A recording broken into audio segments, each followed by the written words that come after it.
everyone. I am Peymon Mottahedeh, the president of Freedom Law School, which I created in 1996. In this presentation, I will answer this common question that is asked of me. Are my capital gains taxable, and how do I minimize paying income taxes on those capital gains? Well, you may be one of those that qualifies for paying zero capital gains income taxes, depending on your circumstances. If you've not been to our website at freedomlawschool.org, that is where you want to go first, freedomlawschool.org, to get your questions answered about any Freedom IRS issues and restore freedom in America. So let's go to our computer now, and basically, what is the capital gains tax that everybody talks about? And it is a tax or levy on the profit that an investor makes when an investment is sold. The long-term capital gains tax rate for 2022 and 23 are 0, 15, or 20% of the profit, depending on the income of the filer, okay? And so to talk about an investor will owe a long-term capital gains tax on the profits of any investment owned for at least 1 year, okay?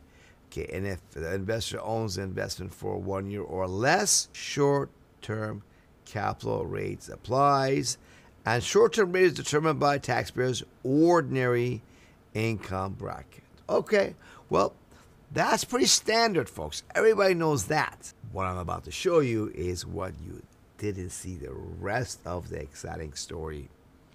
We're going to go to the IRS's website, the U.S. Treasury regulations, the U.S. House of Representatives, they publish the laws, and U.S. Supreme Court interpretations of those laws. No CPA or tax attorney opinion, no. Laws directly from government's official legal websites. So let's go first to the IRS's website. Here is a 2022 Form 1040 U.S. Individual Income Tax Return. The key term is U.S., which determines who is that U.S. individual. Is that you or someone else? We shall see, okay? Notice I have a question on digital assets, by the way, that says here on the front page of the first page, this was not on the front page until 2021. It used to be someplace below and then did not exist many years ago. Now it's top center for you crypto investors, right?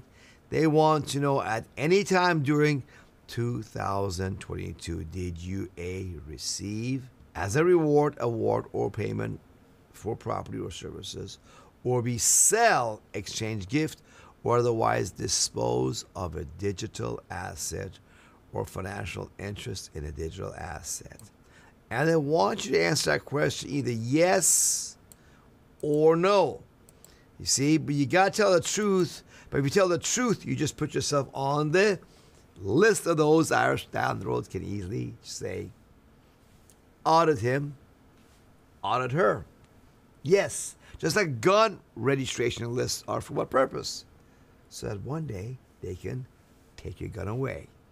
Here you can make yourself a target when you say yes on this crypto question. But if you say no, you lied under oath, and you can go to prison for 9 years. Yes, 2 felonies and 1 misdemeanor adding up to 9 years if you lie. So you have a dilemma, and I'm going to solve that dilemma for you crypto investors as well as the capital gains. Question will be answered for you. How to solve all those problems for you folks. First, you see on the 1040 form is line 7A, ask about capital gain or loss for you to check and list here in line 7, okay? Here's a form, Schedule D, for the capital gains and losses form that the IRS has attached to Form 1040 or other 1040 forms that may apply. Well, let's go to the instructions for the 1040 form per the IRS, and you see here under on page 8 on the following requirements, it says correctly that these rules apply to all U.S. citizens, regardless of where they live, and resident aliens. Yep, but the key term here is what? U.S. Where's the U.S. that U.S. citizens belong to? That is a key question that will answer for you shortly. For that, let's go to the Office of Law Revision Counsel. Okay, that says the United States Code is a consolidation and codification or categorization by subject matter of the general and permanent laws of the United States. It is prepared by the Office of the Law Revision Counsel of the United States House of Representatives. Yes, these are the lawyers of the House of Representatives that here are the various categories or titles of federal law. They publish these laws for everybody to know. And Category 26 or Title 26 is the Internal Revenue Code, which is the federal tax laws. Of the 54 categories, Category 26 is the Internal Revenue Code. Let's go now to the Internal Revenue Code. Sure enough, Section 1 of the code is tax imposed. Now, on capital gains, you got to go down to Section H1, and it talks about maximum capital gains rate. If a taxpayer has a net capital gain for any taxable year, okay, and this is the law that talks about the rate that you would pay. Most accountants, CPAs, and tax lawyers simply get lost in this section and its regulations and assume that you owe a tax when, if you look closer by law, you may not owe any capital gains tax at all. So we have to look at the law a lot closer now, okay? So let's go to the authenticated U.S. government information government printing office at govinfo.gov, where the U.S. Treasury regulations for the Internal Revenue Code are here. By the way, the Internal Revenue Code is right here, folks. This is the federal tax law. This is the Bible of the IRS. That's what they are supposedly following and enforcing. This whole gobbledygook of tissue-thin, tiny font garbage. But the key part is toward the end, hidden. Yes, on definitions, which you'll see shortly. It'll open your eyes wide and happy. Okay, so let's see what it says. How about the regulations of the income tax on individuals? It says 1.1-1, a general rule. Section 1 of the code, that is the Internal Revenue Code you just saw, imposes an income tax on the income of every individual who is a citizen or resident of the United States, and to the extent provided by Section 871B or 877B on the income of a non-resident alien individual. Okay, let's do it in two halves. Let's focus on a citizen or resident of the United States first. Later on, we're going to go to the non-resident alien individuals that it is spoken about here. Let's go find out the definition of the term United States. Okay? So here we are in the Internal Revenue Code, Section 7701, definitions. From Title 26, Internal Revenue Code, Chapter 79, is all about definitions. When used in this title, what title are they speaking about? Title 26, the Internal Revenue Code. This is the same thing that you see in my hand on paper. This thing, you can see it online right now. You can do it yourself. uscode.house.gov. Gets you to this website of the U.S. House of Representatives to look up the laws for yourself, just like I'm doing here. So they define person and many other very mundane terms like domestic and foreign. But look, United States and state have their own definitions.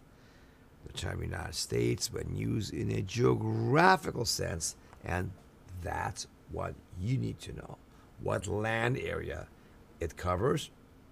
It includes only the states and the District of Columbia. Folks, D.C. is not even a state, but what the heck? They added here, they included it in definition of United States, and the term state that they refer to shall be construed to include the District of Columbia.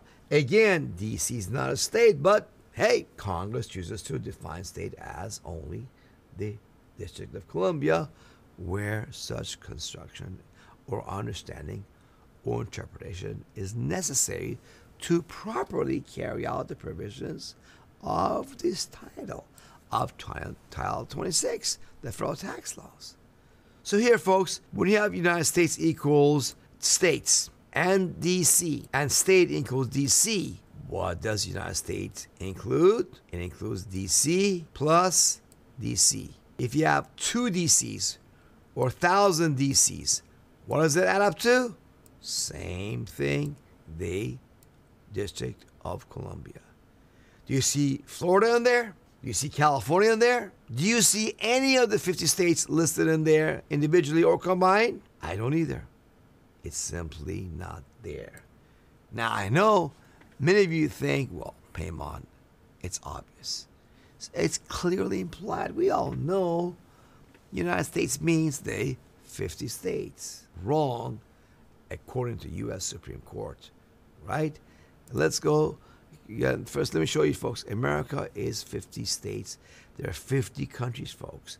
Yes, these are not just subdivisions of the United States. These are countries. Just like in Europe. All these are states of the European Union. France, Spain, Germany.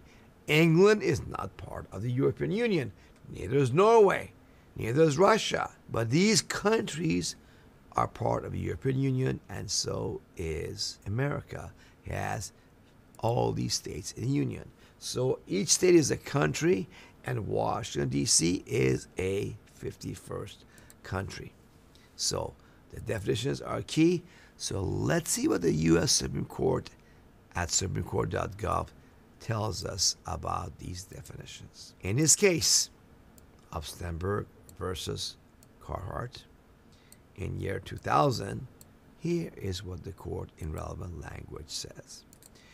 When a statute or law includes an explicit definition, like the definition you just saw, right? We must follow that definition even if it varies from that term's ordinary meaning. Yep, see, our understanding, ordinary meaning of the term doesn't matter. It's that explicit statute given by Congress. And it is axiomatic, which means self-evident, obvious, that the statutory definition of the term excludes unstated meanings of that term. Something that is not listed in the definition, it's simply not there. And folks, to drive the point home, I'm going to give you a Supreme Court of Gould versus Gould. Came out in 1917. This is a unanimous 9-0 U.S. Supreme Court tax case. And here it is what it says. You will love this one, folks. In the interpretation of statutes levying taxes or imposing taxes, it is the established rule not. It's a well-known rule, folks, of taxing. In understanding tax laws, levying taxes, imposing taxes, it is the established rule not to extend their provisions, not to extend the provision of tax laws by implication, by implying, by assuming, beyond the clear import of the language used, beyond what the language of the law clearly shows, or to enlarge their operation, enlarge the operation of tax laws, again, so as to embrace or include matters not specifically pointed out. In other words, something is not specifically pointed out, listed on tax laws, it's not there. This is a well-established rule. On top of that, the court says if you still have doubts, in case of doubt, that means tax laws, are construed most strongly against the government's power to tax and in favor of the citizen not being taxed. Not strongly, folks, most strongly against the government's power to tax.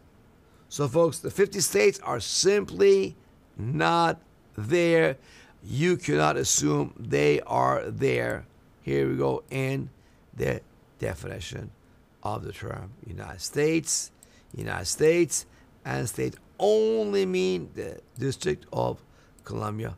That's the landmass that 1040 applies to. And to show you folks that the Congress of the United States did not forget about listing the 50 states in a definition of the United States in section 7701, that it was on purpose, I'm going to show you another part of the Internal Revenue Code. Yes, I'm going to give you tax on petroleum, section 4612. That's right. From Title 26, Internal Revenue Code. Here we got subchapter A, tax on petroleum. I'm going to go down and look at this. Section 4612 has definitions and special rules. They can do that. They can use special rules and definitions for certain parts. Like here, it says for the purposes of this subchapter. What subchapter are they talking about? Subchapter A, tax on petroleum. So, for the purposes of tax on petroleum, they have all these unique definitions of these terms. And as we go down, you see there's one also for United States. And it says the term United States means, look at that, folks, the 50 states. There it is, folks. The term 50 states is there. In addition, I mentioned the District of Columbia, the Commonwealth of Puerto Rico, any possession of the United States, and they continue. The Commonwealth of Northern Mariana Islands, and the Trust Territory of the Pacific Islands, and more, folks. They mentioned also continental shelf areas and also foreign trade zones. See, folks, when they mention the 50 states and all these other U.S. territories one by one because they could. It was not by accident that it forgot to list the 50 states in Section 7701.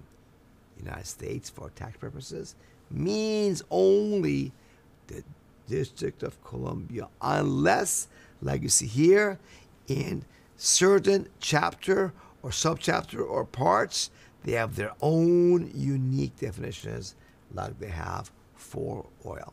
So there you go, folks. You know for sure in U.S. individual income tax return form is for citizens and residents of the District of Columbia only. Now you see that Section 1 of the Code imposes an income tax on the income of every individual who is a citizen or resident of the United States, being a citizen or resident of the District of Columbia. That's right. So this U.S. individual right here that must fill out the 1040 form, this U.S. individual is a District of Columbia citizen. And his D.C. individual income tax is filled out by the D.C. people. That's right. Wow. I know you're pretty shocked, aren't you? I was shocked too. When I first saw this, man, I was quite surprised. Okay? So, here we go, folks. Let's go a little bit farther. And there's another definition, and that will blow you away, under Section 7701 of the Internal Revenue Code. Okay? And that's trade or business. The term trade or business includes the performance of the functions of a public office. Wow, look at that. Do you see a real estate agent salesman there? Do you see a printer there? Do you see a construction company in there? Do you see somebody on eBay has his own business online? No. Who performs functions of a public office? Someone works as a public officer, like policeman, sheriff, a judge, FBI agent, House of Representative members, They're the ones that perform the functions of public office. By the way, this is federal public office, not Japan or New Jersey, Germany, or California.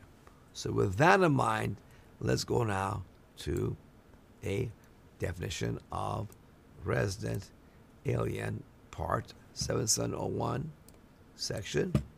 Under B, it has non-resident alien as well.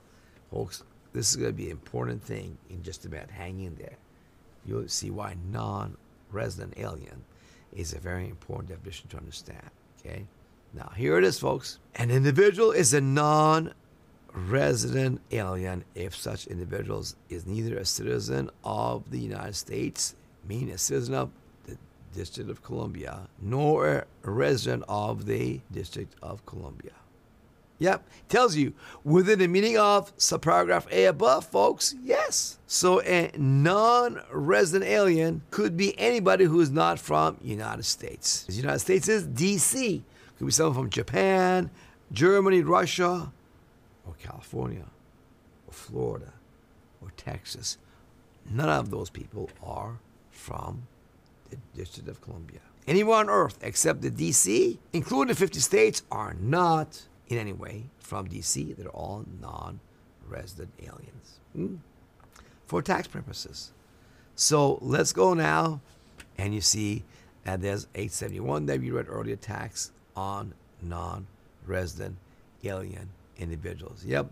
See, the second part of the income tax on individuals, it talks about to the extent provided by section 871B or 877B on the income of a non-resident alien individual.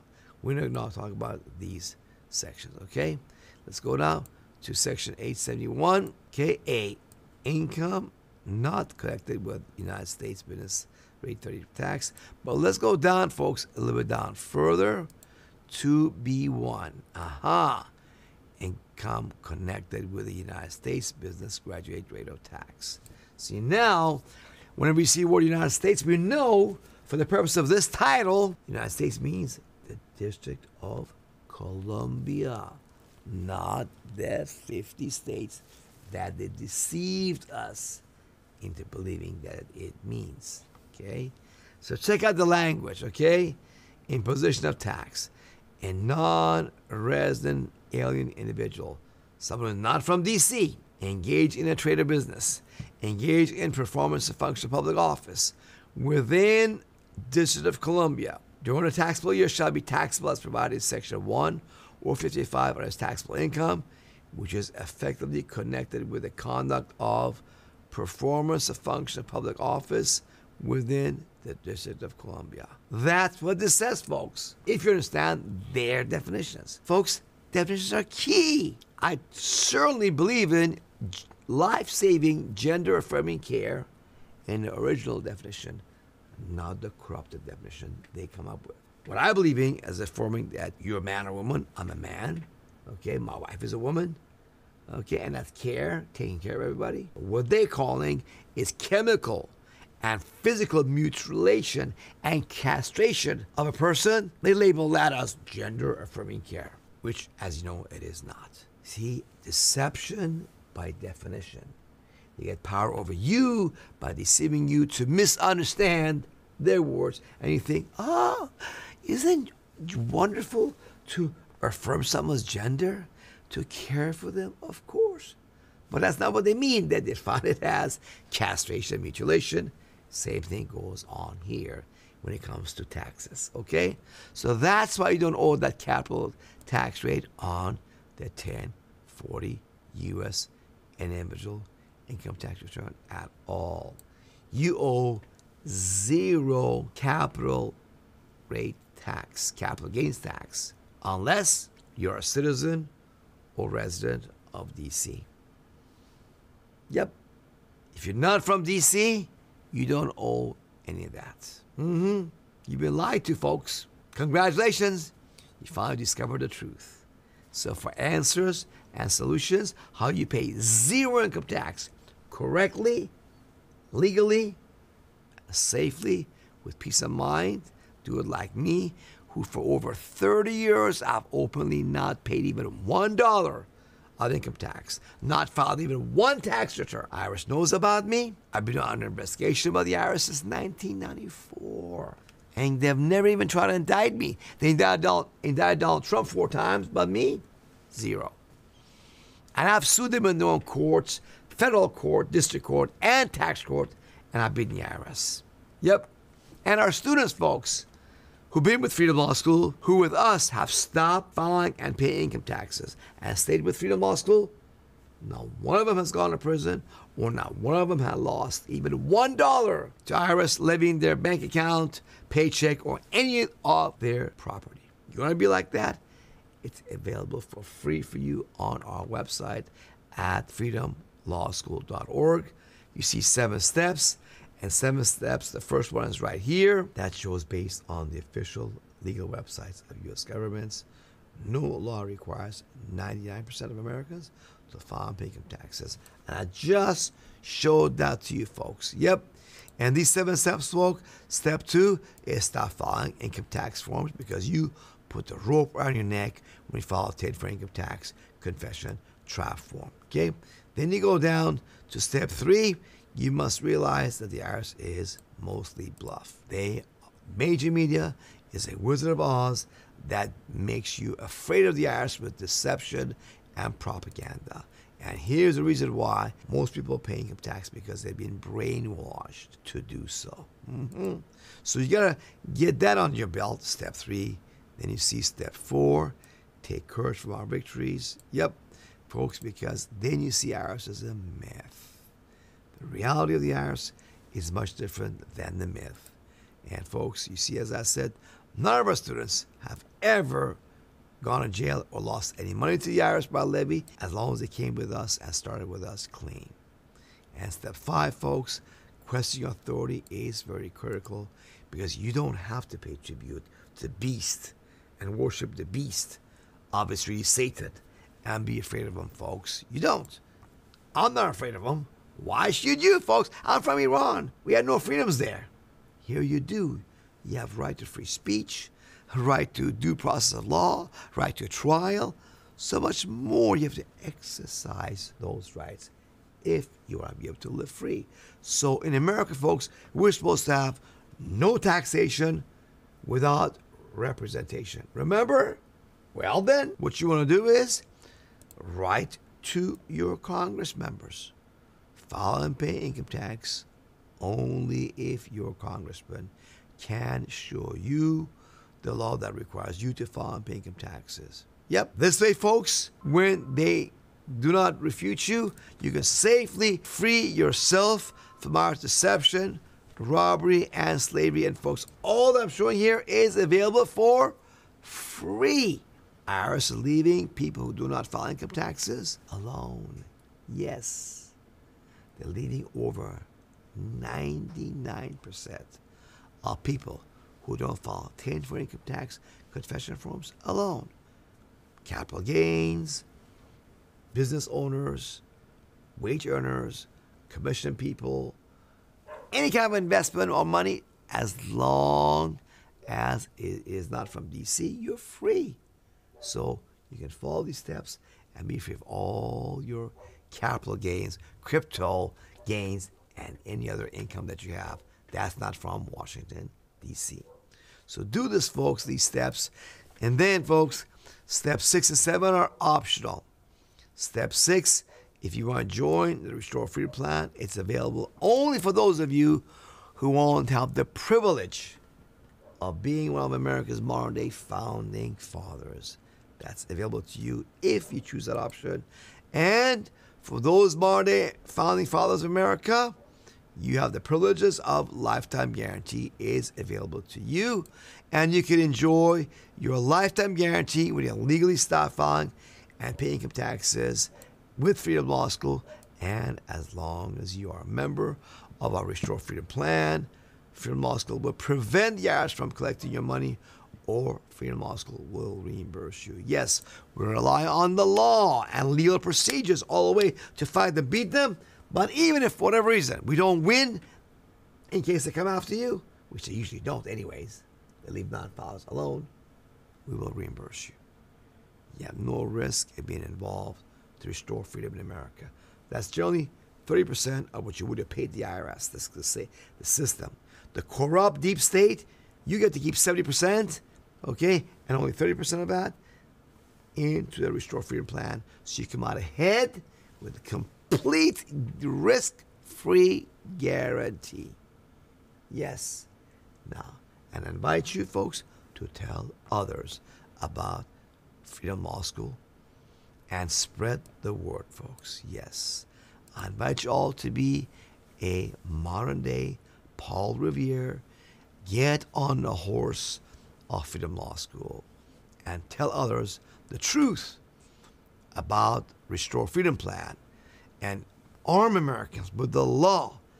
And American people can get America, our families back, and restore freedom once again, folks. It's all up to you, your choice. Folks, it was your destiny to come across this video. You've been looking for truth and freedom? Congratulations. You found it. Now go forward from here on our website at freedomlawschool.org. And on your drive to and from work every day, get on that wheel and listen to the videos of Freedom Law School on the 7 steps. Okay? You can listen to it on your drive, and then when you go home or work for lunch or dinner, put your cell phone or computer up and see the laws, everything for yourself that you want to really double check. And that way you can free yourself for free. Keep 100% of your money if you want to. It's your money. You worked hard for it. Yes, you can do that. Or if you want to be part of America's modern day founding fathers and choose to keep 70%, and we other 30% will guarantee your freedom, and we work together to restore freedom in America, that option is available. So no longer, folks, do you have to be a slave. Go to Freedom Law School now and continue your journey to freedom.